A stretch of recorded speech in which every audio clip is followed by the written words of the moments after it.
اتأمرون الناس بالبر وتنسون انفسكم وانتم تتلون الكتاب. دا د دې آیات شی نزول دا دی چې د يهودو علماو لبجکل خپلوان رالل او خپلوانو به پر رسول الله صلی الله علیه وسلم باندې ایمان راوړی وو. نو دا خپلوان به رالل او دې ته به وی چې موږ په نبی علیه السلام ایمان راوړی دي. نو د يهودو د علماو به ورته وی چې بالکل د نبی علیه السلام حق پیغمبر دی، ایمان پې راوړی او مضبوط پر خپل ایمان باندې ودرېږي. نو هغې ته به دا حق پیغمبر دی، ایمان پې راوړی خو به خپله پې ایمان نه راوړو. نو په دې باندې دا آیات نازل شو. الله پاک وایي تاسو نور ته حکم کوئ د نیکۍ او په خپله باندې چې کوم دی خپل ځانونه ته یېر دي، خپل ځانونه یېروئ، په خپله په نبي علیه السلام ایمان نه راوړئ. نو دلته الله پاک دا ذکر کوي اتأمرون آیا تاسو حکم کوئ الناس خلکو ته بالبر په نیکۍ سره د نیکۍ حکم ورته کوئ.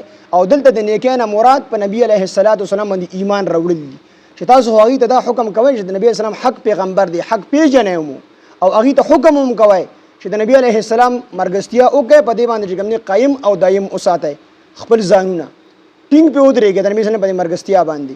نو نور ته حکم کوئ وتنسون او یېروئ انفسکم ځانونه خپل وانتم تتلون الکتاب او سره د دې چې تاسو لولی کتاب، یعنی تاسو تورات لولی. دې آیات کې دې طرف ته اشاره ده چې وانتم تتلون الکتاب او سره د دې چې تاسو کتاب لولی یعنی تورات لولی. او په تورات کې دا خبره چې کوم دی شته دی چې کوم سړی خبره یو شانتي کی عمل بل شانتي کی، خبره یو شانتي کی او عمل بل شانتي کی. نو په دې باندې ډېر سخت وعیدونه په تورات کې راغلي وو. نو تاسو د هغې وعیدونو نه خبر هم یې، کتاب لولی هم او نور ته د نیکۍ حکم کوئ، په خپله پې عمل نه کوئ. افلا تعقلون آیا تاسو نه پوهیږئ؟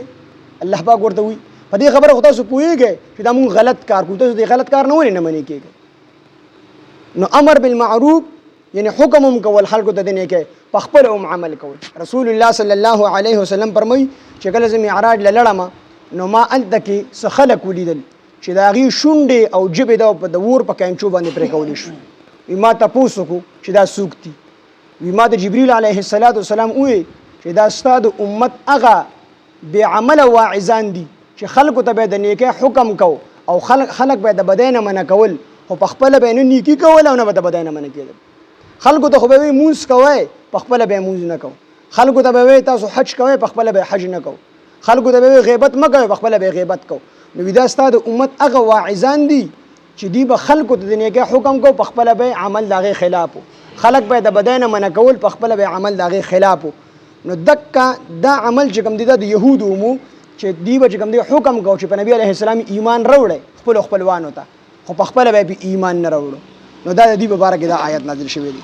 اتأمرون آیا تاسو حکم کوئ الناس خلکو ته بالبر په نیکۍ سره یعنې په ایمان سره چې په نبي علیه السلام ایمان راوړئ، وتنسون او یېروئ تاسو انفسکم ځانونه خپل، وانتم تتلون الکتاب او سره د دې چې تاسو لولی کتاب. افلا تعقلون آیا تاسو عقل نه لرئ؟ واستعینوا بالصبر والصلاة. اوس دې کې په دې یهودو په دې علماو کې دوه بیمارۍ وي، یو د حب جاه او بل د حب ما، یو د حب جاه او بل د حب مال. یو د مال سره محبت او دویم خپل عزت ورته ګرانو چې موږ عزتمن پاتې شو، ځکه که دوی په نبي اسلام ایمان راوړي نو د دې هغه مشري او د دې هغه لویه به چې کوم دی ختم شي. نو د دې فکر ورسره اومو او د مال فکر ورسره اومو چې که موږ په نبي علیه السلام باندې ایمان راوړو نو بیا به زموږ هغه دکانداري بند شي، کوم پیسې چې موږ له دا خپل رعایه راکوي نو هغه پیسې بیا بندې شي. نو دا دوه بیمارۍ وي پکې. نو د هغې علاج ورته الله پاک وښو چې واستعینو تاسو مدد وغواړئ بالصبر، واستعینو تاسو مدد وغواړئ د الله نه، بالصبر په صبر سره، والصلاة او په لمونځ سره.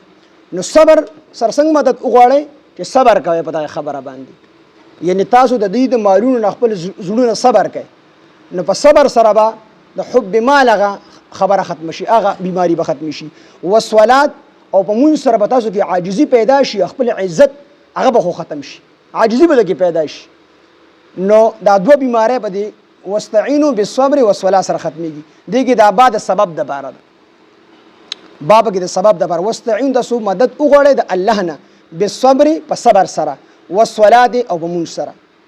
وانه بشک دا لکبیرة ډیر ګران دی، دا مونځ په دغه ټیم کې ډیر ګران دی، الا علی الخاشعين مگر په هغه خلکو باندې ګران نه دی چې کوم خلک هغه د الله نه یریدونکي وي. رسول الله صلی الله علیه وسلم ته چې کله یو مشکل کار مه ته راغی نو نبی علیه الصلاۃ والسلام به مونځ طرف ته متوجه شو، مونځ به وکړو. څومره انبیا علیهم الصلاۃ والسلام چې راغلي دي هغې ته څه مشکل کار راغلی دی هغې مونځ کړی دی، په مونځ سره په صبر سره د الله نه مدد غوښتی. ابراهیم علیه الصلاۃ والسلام چې کله اور ته غورځو ویده په اور کې چې کوم دی د مونځ نیت تړلی دی، چې کله دې اور ته ورلړه کېدو غوږونو ته یې لاسونه اوچت کړل او د مونځ نیت یې وتړو او صبر یې دومره وکړو چې د فرشتو نه هم مدد ونه غوښتو. فرشتې ورله رالې وي د الله خلیله موږ ستا د مدد دپاره راغلي یو او ستا مدد کول غواړو. ابراهیم علیه الصلاۃ والسلام ورته وفرمیل وي تاسو الله رالیږلي یې که په خپله خوښه راغلي یې؟ هغه وی الله نه یو رالیږلی خو د الله نه موږ اجازت غوښتې دی. ابراهیم علیه الصلاۃ والسلام ورته وفرمیل زما دپاره زما الله کافي دی او تاسو ته زما هېڅ ضرورت نشته دی. نو ګوره صبر یې وکړو دغلته کې او مونځ یې وکړو. نو په صبر او په مونځ سره الله پاک جل جلاله په اور کې بردن او سلامان وساتو. حضرت یونس علیه السلام د مې په ګېډه کې چې کوم دی نیت تړلی نو هلته کې الله پاک جل جلاله حفاظت کړی. نو څومره انبیا علیهم الصلاۃ والسلام چې راغلي دي هغې ته چې څه مشکل کار مخې ته راغلی دی نو 2 رکعته مونځ یې کړی دی. او دا مونږ ته حکم دی چې تاسو ته څه مشکل کار مخې ته راشي یو غټ کار ته مخې ته راشي نو 2 رکعته مونځ کوئ د الله نه چې کوم دی مدد غواړئ په صبر او په مونځ سره. نو الله پاک دلته کې فرمایي چې واستعینوا تاسو مدد وغواړئ د الله نه بالصبر په صبر سره والصلاة او په مونځ سره او وانها بشکه دا چې کوم دی لکبیره ډېر ګران دی الا علی الخاشعین مگر په هغې خلکو باندې ګران نه دی چا په زړه کې چې عاجزي وي. د چا په زړه کې چې عاجزي وي دا په دې باندې دغه مونځ ګران نه دی. نو مونږ او تاسو ته هم دا حکم دی چې کله مشکل کار مخې ته راشي نو 2 رکعته مونځ کړو. سړی بیمار شي نو 2 رکعته مونځ وکړو ځکه مونځ هم سبب دی د الله نه د مدد غوښتلو دپاره. نو لومبې مونځ وکړو او بیا نورې طریقې چې کوم دی کوم د سبب وي هغه هم اختیار کړو، ډاکټر له لړ شو، د بینې وخورو، صدقه ورکړو.